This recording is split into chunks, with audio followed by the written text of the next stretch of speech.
Arrêtez, arrêtez, je déteste ça. Je crois que c'est la peur de la mort. Monsieur Thomas, il veut le faire parce qu'il a des tendances suicidaires. Oh putain, je peux même pas regarder Monsieur Thomas. Les meilleures personnes dans ce monde, c'est celles qui devront le plus souffrir.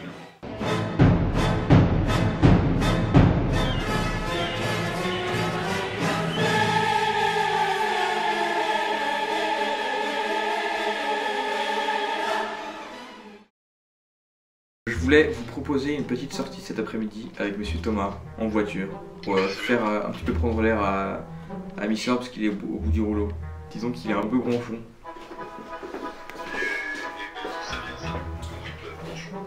Bah, c'est vrai, je voulais dire grognon. Ouais. Moignon.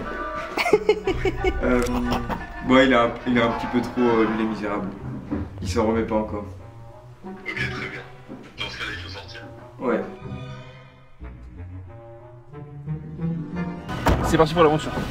Elle est normale votre position, monsieur Valgenwitz? Non, mais c'est que j'essaye de sortir cette ceinture. Je suis en train de péter un câble. En fait, la ceinture elle est calée derrière. Oui, c'est ça, elle est coincée. Ah, mais du coup, il faut tirer un peu le siège. Je le fais, je Bah, les deux mecs tirent comme des ânes. Et là, il y a un petit taquet. Et vous tirez pendant 2 secondes. Le taquet. Vous avez eu le petit taquet? Il faut vraiment que je le trouve avant vous passiez de 0 à 100. Quelqu'un sait où on va? Non. Jean Valjean, il est tellement admirable que je me dis que la seule manière de vivre pour qu'on respecte la vie, c'est de vivre comme Jean Valjean. Mais c'est impossible. C'est tellement dur. En fait, ça me donne le vertige et je sais pas quoi faire. Ce qui est horrible, c'est que être un homme honorable, ça le mène sur le chemin où il est tout le temps en danger et il est tout le temps en train de risquer sa peau.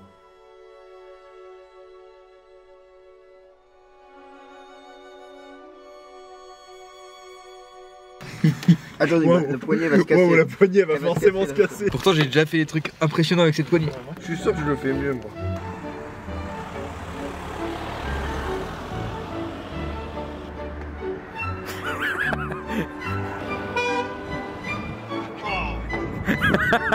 Non, c'est bon, je peux mettre un coup de genou dans le visage. Ah non, j'arrive pas. Oui, c'est très bien là. Mais si, c'est très bien, mais si. Mais si, vous y étiez presque. Ouais, oui. Eh, je suis sûr que vous le faites. Mais oui, vous le faites là, vous l'avez. Vous voulez qu'on prenne dans nos bras? Pourquoi la voiture est klaxonnée? Il y a personne dans tout le village, on se fait klaxonner. T'es en train de faire pipi au-dessus d'un village?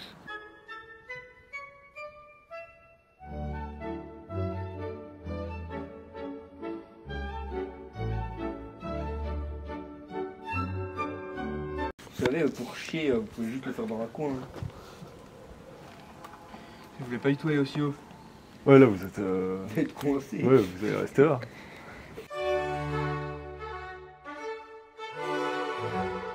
Regardez, on va utiliser le passage là. Vous voyez l'espèce de Ah, passage juste entre les deux. C'est faux, c'est tellement faux.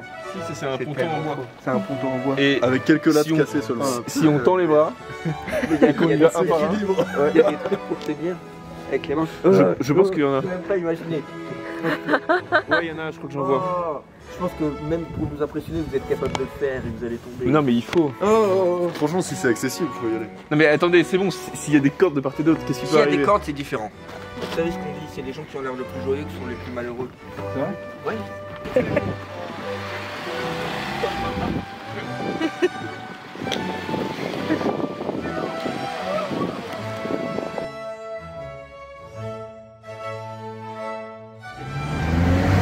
Ok. Ça va vos lunettes? Il a réussi. Ouais, ça va, je les ai remis à la main. Ah oui.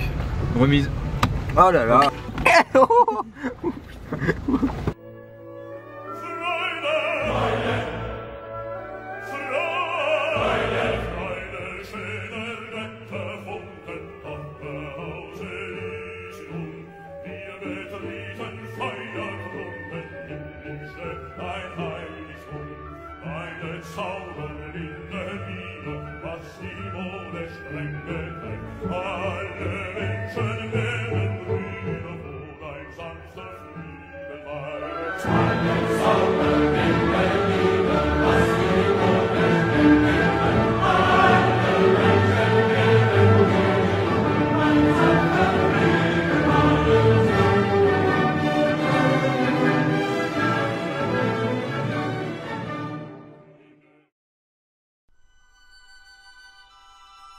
Un truc qui me rend vraiment triste, c'est que les meilleures personnes dans ce monde, c'est celles qui devront le plus souffrir.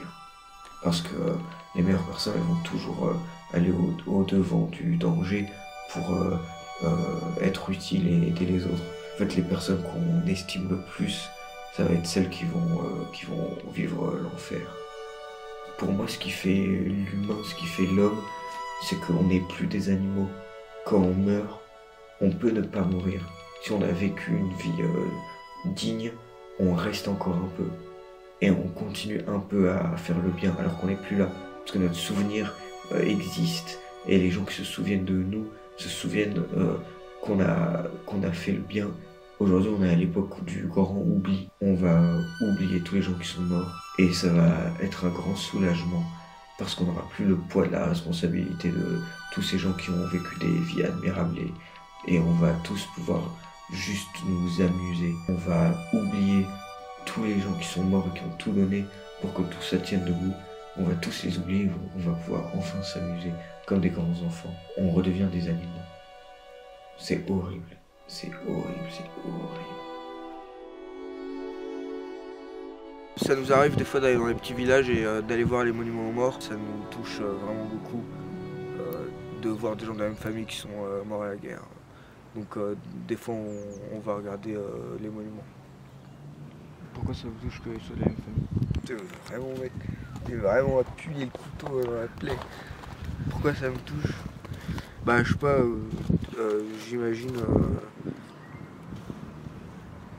j'imagine si on devait aller à la guerre avec notre père.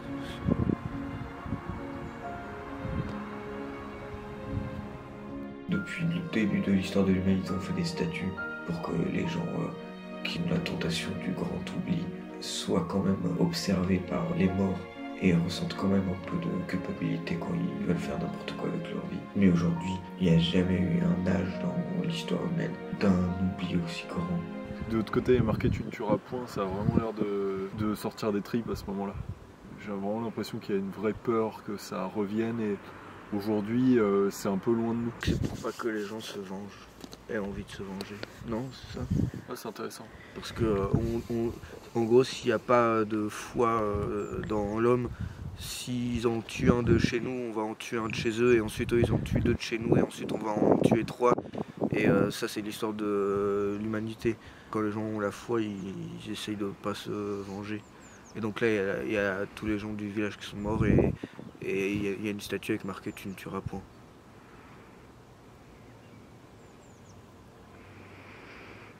C'est tellement fort. On a rien connu qu'ici apparemment.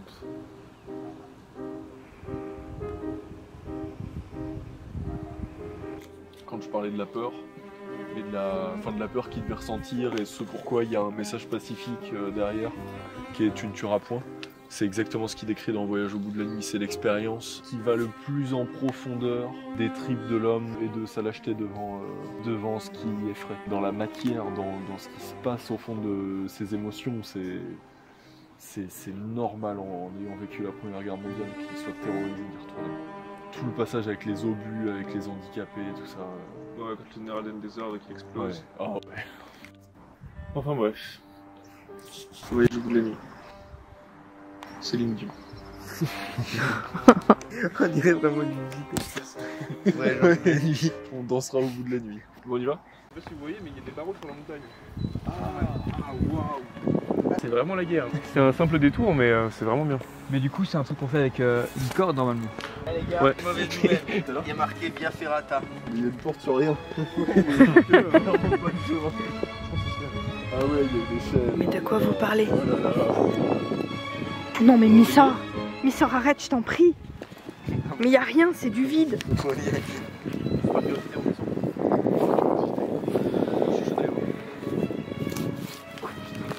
pas grand chose. Ah ouais, on a des chaussures vraiment pas faites pour ça. Là, il y a une échelle. Ouais. Juste là, quelques barreaux. Mais je crois qu'on va vite s'arrêter. Simule un appel téléphonique pour pas venir. Par contre, je pense qu'on peut pas y aller. Je pense que c'est trop dangereux. Nous, on va juste voir ce qu'il y a un peu plus loin. Ah, j'imagine Massoud que tu vas y aller aussi. Hein Massoud? Pour des raisons de masculinité toxique, il n'a plus le choix. J'ai pas le choix. J'ai peur avec regardez. Vous voyez, il y a un câble là.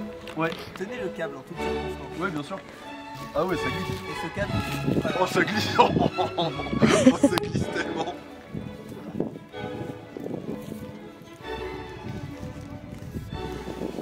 ah putain. Ça glisse pas mal, mais ouais, cet arbre, il est fiable. Je vais toujours compter sur lui. Alors, je compterai sur lui à mon tour. Ah oui, il y a des choses qui piquent. Ouais, il y a des choses qui piquent. Bon. Oh, ça pique ça. Ça pique vraiment. Ça Il y a vraiment pas besoin de s'y frotter. Il vient vous piquer. C'est dommage, je pensais. Voulez-vous y frotter? Oh, oh là là, ça glisse. Ça glisse trop. Eh les gars, on annule. On annule? Pourquoi? C'est trop dangereux. Ah ouais? En fait, je crois que c'est trop dangereux. Il y a littéralement une falaise avec des barreaux d'échelle. Waouh. Ah ouais. Et donc, c'est là, est-ce que vous voyez, vous allez être au-dessus du vide sans sécurité et monter une échelle au-dessus du vide? Eh ben, je le ferai pas. En fait, je vois déjà l'article qui peut s'écrire sur moi et ce serait un déshonneur. Ouais, donc je pense qu'il faut pas le faire. Oui, je crois aussi. Et qu'en dit monsieur Thomas? Bah, je pense qu'il est parti. Monsieur Thomas, il veut le faire parce qu'il a des tendances suicidaires. Non, sérieusement, franchement, ça va. Franchement, ça va, dit-il. Ah putain, vous voyez ma tête là? Ouais. Vous voyez ma tête? C'est quoi? C'est le dégoût? Le dégoût de la mort? Je crois que c'est la peur de la mort. Dégoûté par Faut la dire mort. les mots. Oh putain, je peux même pas regarder monsieur Thomas. Putain, monsieur Thomas, il va. Inconscient, c'est Ah, monsieur Thomas, il est parti. inconscient, on va le faire. Bordel. Je peux vous donner la caméra? Au moins qu'on ait des images si ça se passe mal. Putain, fait chier.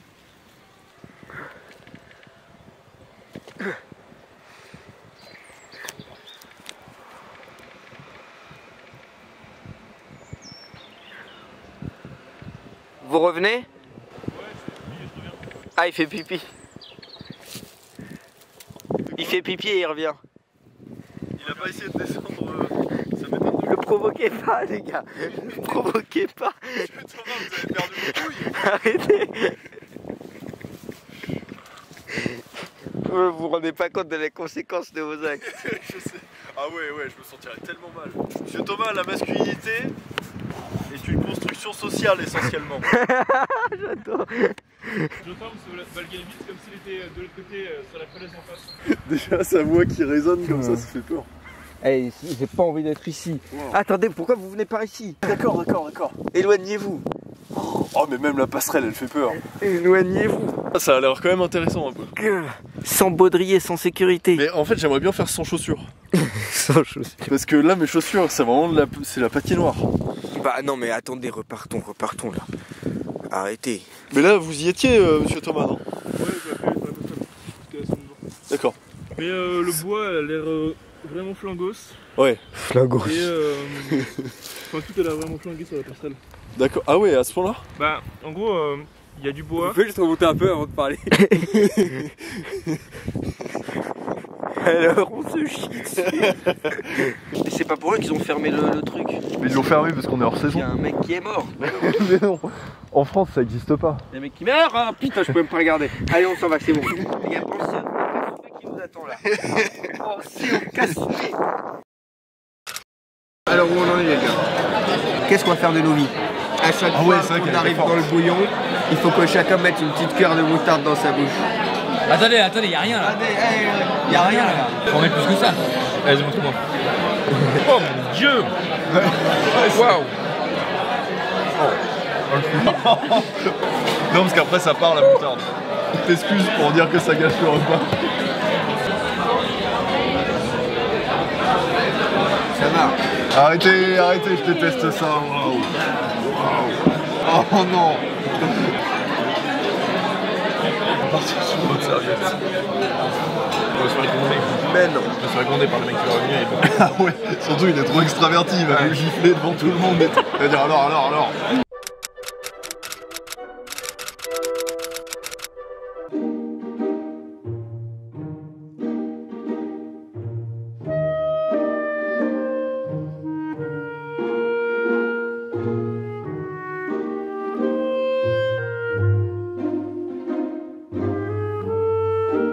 Notre mère était à l'hôpital pour accoucher de Massoud. C'était papa qui faisait la cuisine à la maison.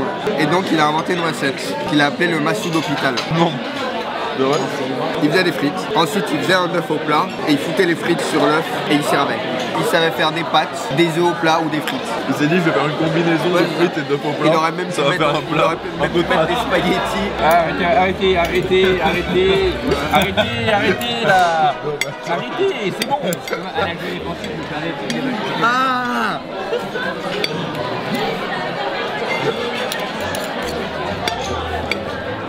Oh mon dieu. Oh mon dieu. Oh non. Attendez les gars. Non mais attendez. Oh. S'il vous plaît, putain. Ah mais je suis bon.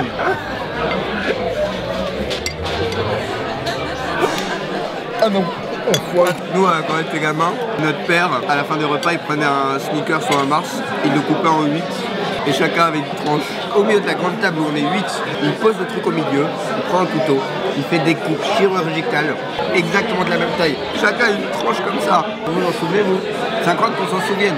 Cette histoire, elle a beaucoup tourné dans ma tête, justement parce que je me disais, mais pourquoi il a fait ça? En fait, je crois que notre père, il nous faisait partager un Mars sur 8 pour nous unir. Je suis sûr que c'est pour ça. J'en suis sûr parce que j'ai énormément pensé à ça.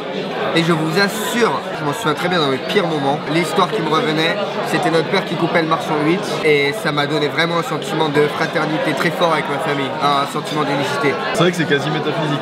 De prendre un, de le diviser. Que tout le monde souffre pareil, ouais. Parce que tout le monde a que tout ça et tout le monde en veut plus. On communie autour de notre manque. Moi j'ai beaucoup moins souffert. Mais non. Des fois il y avait des marches, je les mangeais entiers. Ouais. Ce que je préférais dans les apéros, dans les petits bols qu'il y avait là, c'était les pistaches. Je déléguais la récompense en ouvrant les pistaches. Et je faisais ma réserve. Un peu comme un joueur de rongeur, comme un écureuil le ferait. Et mon père, avec sa grosse main poilue sur les doigts là, il a fait comme ça, il a pris la poignée et il l'a mangé. Et je sais pas, jusqu'à aujourd'hui, j'ai pas compris la leçon qu'il a voulu me donner. Tu peux avoir confiance en personne. Et je me demande si on n'est pas formé par les espèces de gros trucs que nos pères font comme ça. Sur le moment, ça m'a un peu frustré. Surtout que j'ai réfléchi, je me suis dit qu'est-ce qu'il a voulu me dire. Parce qu'il est quand même, et c'est quelqu'un de sage, il est de bons conseils.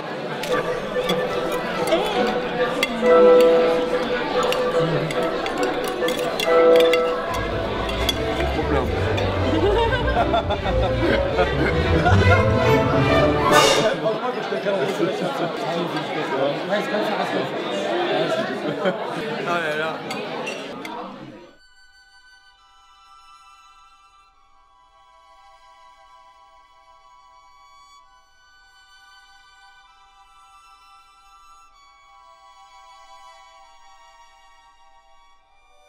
J'en étais même venu à me dire qu'en fait le sens de la vie c'était de pouvoir tenir les promesses qu'on fait aux gens qu'on aime. Je crois que jusque là le monde il tenait debout parce qu'il y avait quelques personnes qui tenaient les promesses qu'ils ont fait aux morts. Parce qu'à chaque fois il y avait des gens avant de mourir qui ont donné comme mission à des hommes responsables de faire tenir la société. Et aujourd'hui personne tient de promesses et encore moins des promesses aux morts. C'est pour ça qu'on fait des statues. Quand on lit Les Misérables, en fait Victor Hugo il nous hurle de lui faire une promesse. Moi j'ai l'impression de un peu tenir cette promesse en faisant la statue de Victor Hugo et même en faisant les statues en général. Les gens ils meurent deux fois. Une fois ils meurent et l'autre fois c'est quand on les oublie. Et on n'a pas le droit. On n'a pas le droit de les oublier.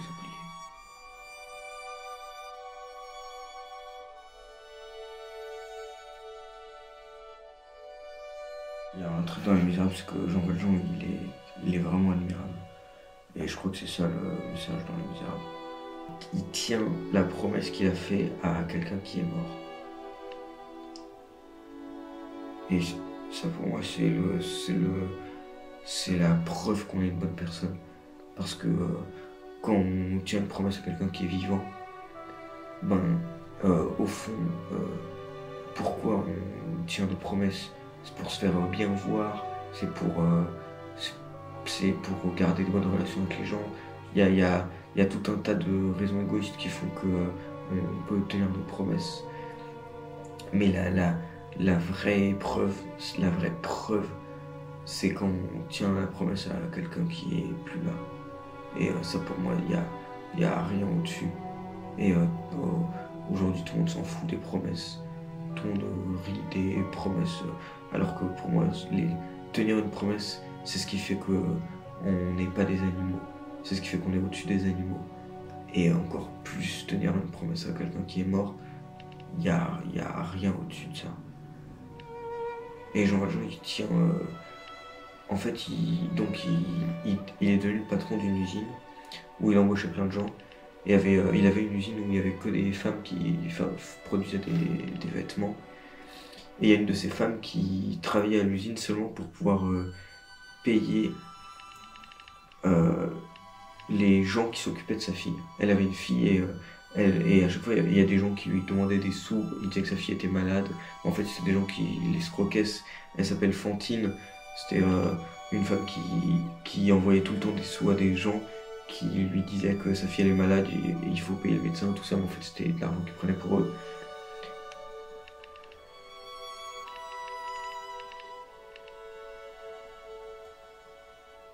Et donc il y a eu un problème dans l'usine et Jean Valjean il a fini par virer Fantine à cause d'un problème qu'il y avait dans l'usine. Et Fantine a fini par se prostituer et finir très mal finir. Et elle, tout ce qu'elle voulait, c'était envoyer des sous pour sa fille. Et donc à un moment, Jean Valjean se retrouve à côté du lit où Fantine est en train de mourir. À côté du lit où Fantine est en train de mourir. Et Fantine, elle demande juste à Jean Valjean de s'occuper de sa petite fille. Et du coup, Jean Valjean, il dit d'accord, c'est ma mission maintenant, je vais m'occuper de ta fille. Et donc Fantine meurt. Et Jean Valjean, il passe juste toute sa vie et il donne tout juste pour s'occuper de sa fille à Fantine. Alors que il lui doit rien. Et en plus, elle est morte, elle peut pas le surveiller. Mais il le fait quand même.